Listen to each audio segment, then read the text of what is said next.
Imaginez qu'on vous lance une brique dans le bas du dos. T'es assommé par la douleur. Maintenant, imaginez que personne ne vous croit.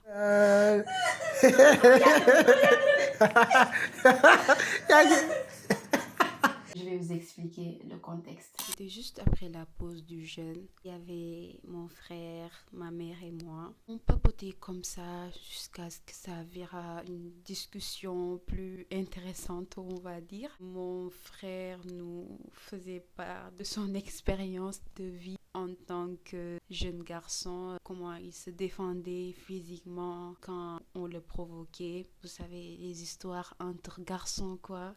Et moi, j'étais là à l'écouter avec compassion et admiration jusqu'à ce que ma mère décide d'entrer dans le terrain, elle aussi. Sûrement les combats menés par mon petit frère, elle a rappelé un événement. Et l'histoire, c'est une bagarre de deux jeunes hommes entre 25, 26, quelque chose comme ça. Et bon, ils se bagarraient. Et ma mère était témoin. Et elle voulait les séparer, mais malheureusement, elle n'avait pas la capacité physique nécessaire. Faut savoir aussi que la scène s'est déroulée devant chez nous. Et l'un des gars fréquentait chez nous aussi. En fait, c'est des voisins. Bon, malheureusement, je ne pourrais pas vous transmettre les émotions comme ma mère l'a fait, comme ma mère raconte les histoires. Mais je vais essayer. Je vais essayer de parler sans trop mettre mes émotions. Alors, à un moment donné, je me détachais petit à petit de la discussion, émotionnellement parlant et tout, quoi, parce que je me suis dit, bah, ça arrive, parce que ces deux gars-là, maintenant, c'est des amis.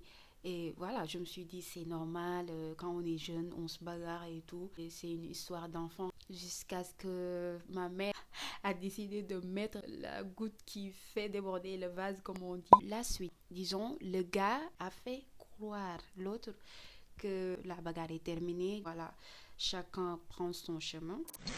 On est le lendemain. Désolée pour l'interruption. J'arrive plus à filmer avec ce téléphone. C'est du n'importe quoi. Chaque 2 secondes, il me disait stockage saturé. Je sais plus quoi faire.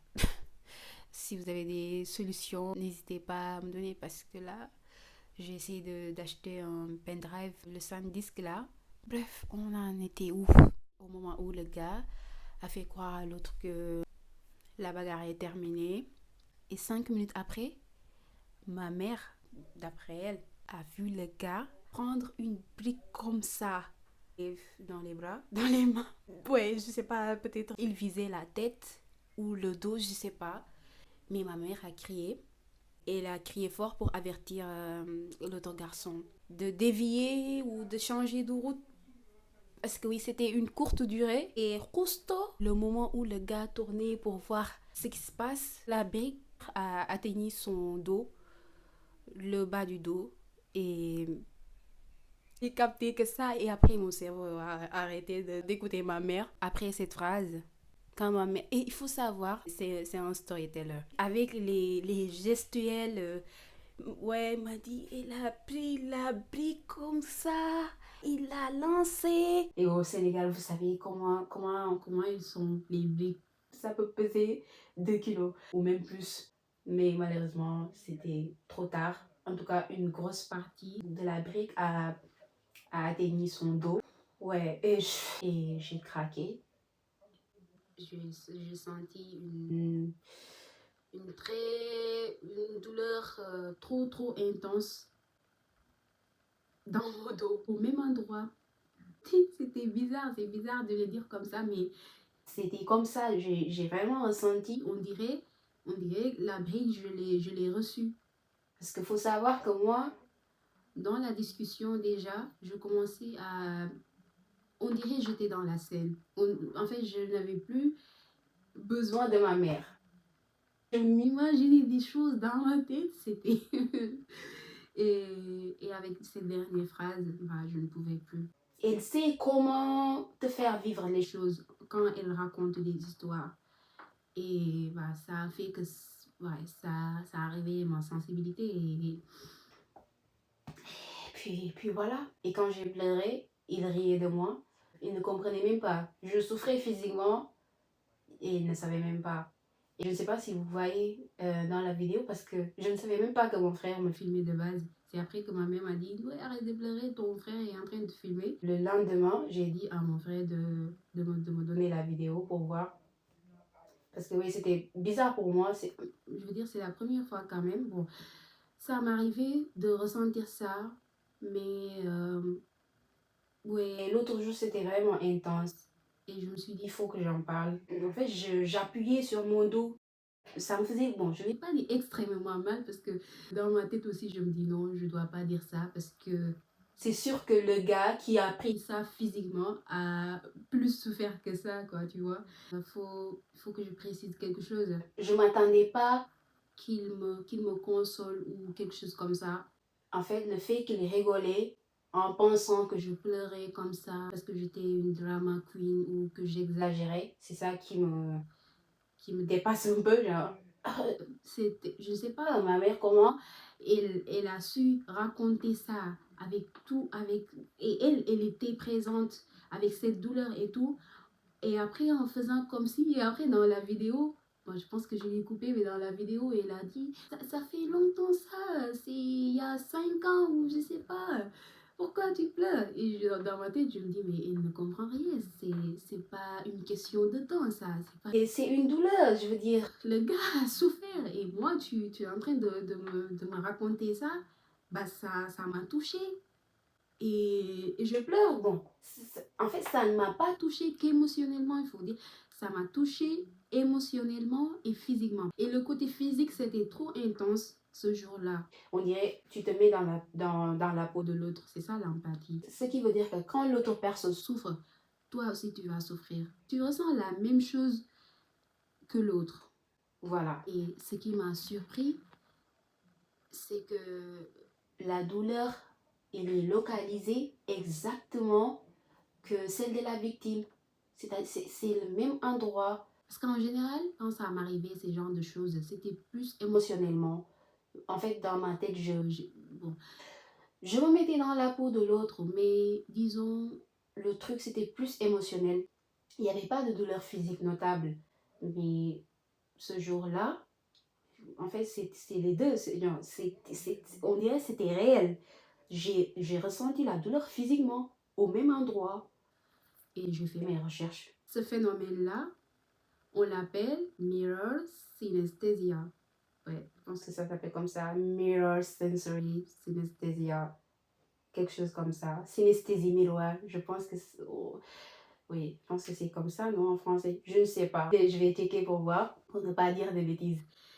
Mais d'après mes recherches, c'est pas exactement un type de synesthésie. Comment on appelle ça? C'est pas un neurone miroir. En fait, disons, c'est un concept de neurone miroir. C'est pas exactement voilà, le concept de neurone miroir en tant que tel, mais c'est juste une partie. Je vais vous lire par exemple ce que j'ai trouvé. Et bah, sur le concept de mirror synesthesia, mirror sensory synesthesia, qui veut dire en français synesthésie sensorielle miroir. Et on parle aussi d'empathie face à la douleur. Voilà, moi je me vois plus avec cette définition, on va dire, ou cette expression, empathie face à la douleur. Et il y a, oui, un empathic pain en anglais. Il y a ce concept aussi. Disons, c'est plus juste en fait. Voilà, c'est pas le toucher miroir. En fait, c'est pas forcément, tu peux ressentir quelque chose qui n'est pas forcément de la douleur. Le toucher miroir, par exemple, tu peux ressentir qu'on t'embrasse, qu'on te fait un câlin, alors que non. Tu vois simplement, par exemple, un gars, une personne faire un câlin à une autre et tu le ressens physiquement. Ça, c'est pas une douleur. Donc, c'est le toucher miroir. C'est pas la même chose que sensory, comment on dit ça en français? Synesthésie miroir. Voilà. Pour moi, c'est important aussi de savoir différencier les deux choses. Alors, ils ont dit, il s'agit d'une sensation physique désagréable ressentie dans une partie spécifique du corps lors de la perception d'une douleur physique ressentie par une autre personne, soit en la voyant visuellement, comme je disais tout à l'heure, soit en la lisant. Mon corps est en train comment dire? Oui, de me rappeler. Ah, c'est pas comment vous expliquer. L'être humain, vraiment, c'est Quelque chose de high, quoi. c'est extraordinaire. Je sais pas si vous avez lu Les gens Meurent de nos blessures de Yasmina Khadra. Je vais même pas y penser. je vais continuer ma lecture. Voilà. Oui, la perception d'une douleur physique ressentie par une autre personne, soit en la voyant Visuellement, soit en la lisant, soit en entendant quelqu'un la décrire ou même simplement en y pensant. Ça, voilà, ce dernier, c'est mon cas. ma mère, elle parlait et moi, on dirait que j'étais dans la scène. Et Ouais, l'article précise que chez chaque personne qui en fait l'expérience, la partie spécifique du corps affecté est toujours la même, bien que différentes personnes la ressentent dans différentes parties de leur corps. Certaines personnes la ressentent toujours à l'arrière des jambes, tandis que d'autres la ressentent toujours dans les mains et les pieds. Voilà, ça peut varier. Ils ont dit exactement, bon, moi je l'ai vraiment ressenti. En tout cas, voilà, ma mère, elle a dit le dos du gars, bas du dos, et moi, j'avais mal au bas du dos. Voilà, c'était ça. J'ai trouvé autre chose aussi, mais je pense que ouais, je veux pas m'éparpiller. Mais pour moi, juste ça m'a permis de comprendre ce que j'ai vécu, ce que j'ai expérimenté ce jour-là. Et pour moi, c'est vraiment important d'en avoir conscience parce que j'ai du mal à dire qu'ils ne savent pas ce que c'est l'hyper-empathie ou c'est pas l'hypersensibilité ou empathie en général. En fait, je ne vais même pas dire de hyper, parce que pour moi, c'est humain de se mettre à la place de l'autre, je veux dire. Pour moi, tu vois, pour moi, c'est normal, c'est humain. Et je me dis, ces choses-là, c'est pas... En fait, il n'y a pas besoin de l'apprendre. Il n'y a pas besoin qu'une personne t'explique ce que c'est ce que c'est le fait d'être sensible ou ce que c'est le fait d'être empathique. Tu le ressens, tu le vis. Bon, pour moi en tout cas, je veux dire. J'ai pas besoin qu'on m'apprenne ça. Et oui, je suis consciente que peut-être, ouais, il y en a qui n'ont pas cette empathie. Et oui, peut-être il faut que je mets ça dans ma tête que toutes les personnes ne sont pas comme moi. En fait, je suis consciente depuis petite que je suis différente de ma famille. Je fonctionne différemment. Et donc, voilà, je n'avais pas forcément besoin de la compassion, ou c'est pas quelque chose de ce genre. Comme par exemple, toujours quand je pleurais, je n'avais pas besoin forcément qu'ils comprenaient ce que je ressentais, parce que moi, je sais ce que je ressentais. Vous voyez ce que je veux dire? J'ai juste en fait j'ai du mal quand des personnes rigolent alors qu'il y a une personne qui souffre, quelque chose comme ça. Même quand je ressentais la douleur, moi je pensais à l'autre, vous voyez. En fait, je me dis, ah ouais, c'est ça que la personne a ressenti quand la brique a atteint son dos ce jour-là. Pour moi, il n'y avait pas de différence, vous voyez. En fait, c'était comme si moi et la personne, on a fait qu'un seul élément, je sais pas. Et le fait de voir ma mère et mon frère rigoler et tout ça, c'est comme si c'était le jour J, le jour où ce gars se battait avec l'autre. Imagine que tu te bats avec une autre personne. Bon, c'est pas ça. Imagine que quelqu'un te lance une brique et qu'après, il y a ta frère ou... Il y a ta frère.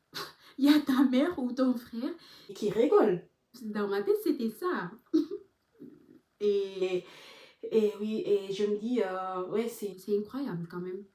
C'est vraiment incroyable comment certains peuvent se passer des douleurs des gens comme ça. Oui, et ça me rappelle l'histoire de Palestine en général. C'est pour cela que j'aime pas regarder les vidéos, les images sur Insta parce que... Pardon. Ça me met hors de moi. Et je culpabilise un peu, je me dis, non, il souffre. Il souffre plus que moi, vous voyez?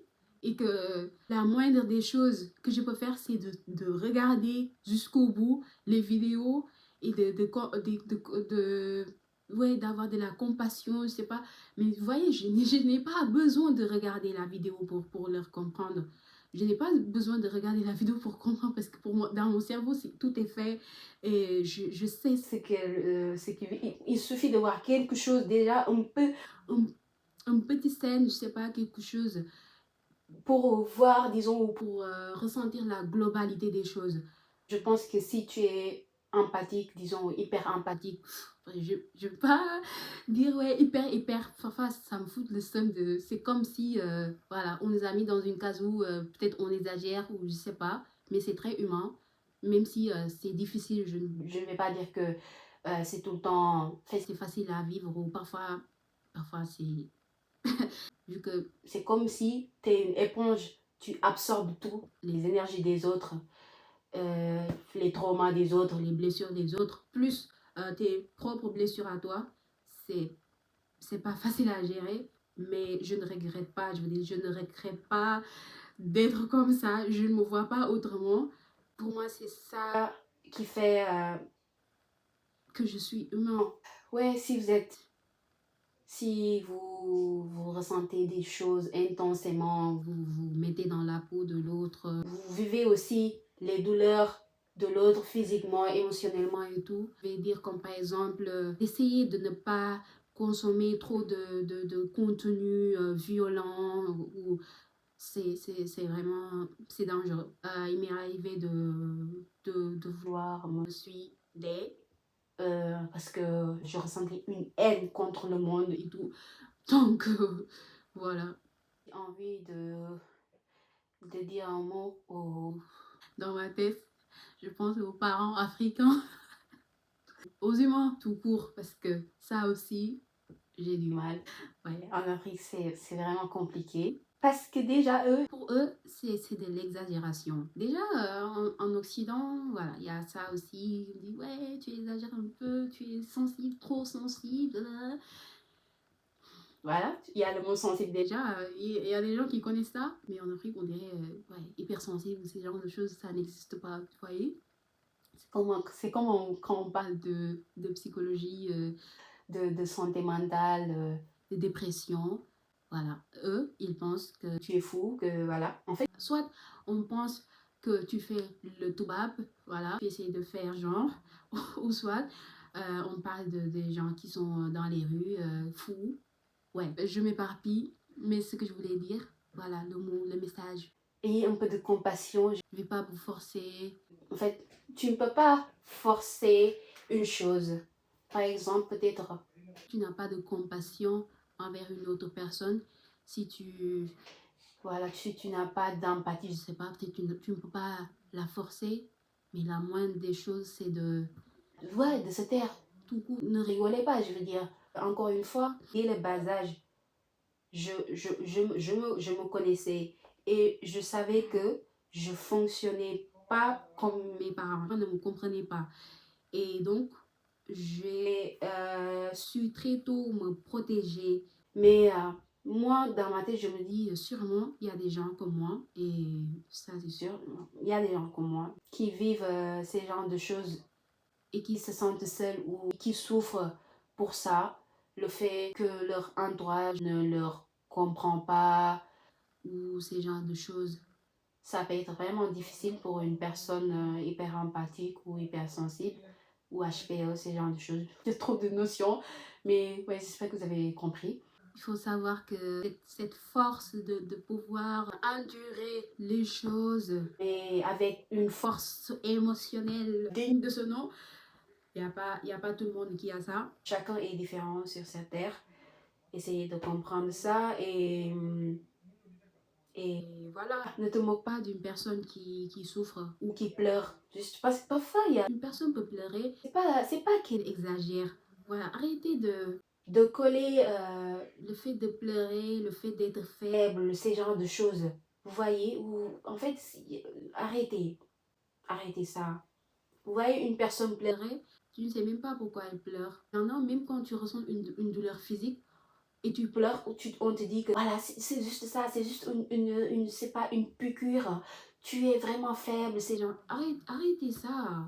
Cette douleur que tu peux supporter, l'autre ne peut pas la supporter. Mais essaye de comprendre cette différence. No way. No way. Et voilà, peut-être, en fait, il y en a même, hein. Moi, j'ai souffert comme ça, mais il y en a, peut-être ils peuvent être paralysés, je sais pas, vous voyez. Et en fait, moi, l'autre jour là, c'était juste une douleur physique comme ça, peut-être c'était supportable, mais ça s'avère qu'il y en a, ils supportent pas, je veux dire, je sais pas, ça peut être un accident par exemple, et l'autre ressent exactement la douleur je sais pas, de choc, quelque chose comme ça. Ils ont besoin d'aide d'urgence, mais voilà, urgemment quoi. Et imaginez que vous êtes là, au lieu d'aider, vous rigolez. Je vais vous mettre tous les articles que j'ai trouvés. Comme ça, voilà, vous pouvez faire votre petite recherche ou voilà. J'avais juste besoin de parler de ça, surtout pour les autres personnes et pour les autres qui sont un peu comme moi ou je sais pas, qui ne se sentent pas seuls. J'espère que cette vidéo vous a aidé d'une manière ou d'une autre.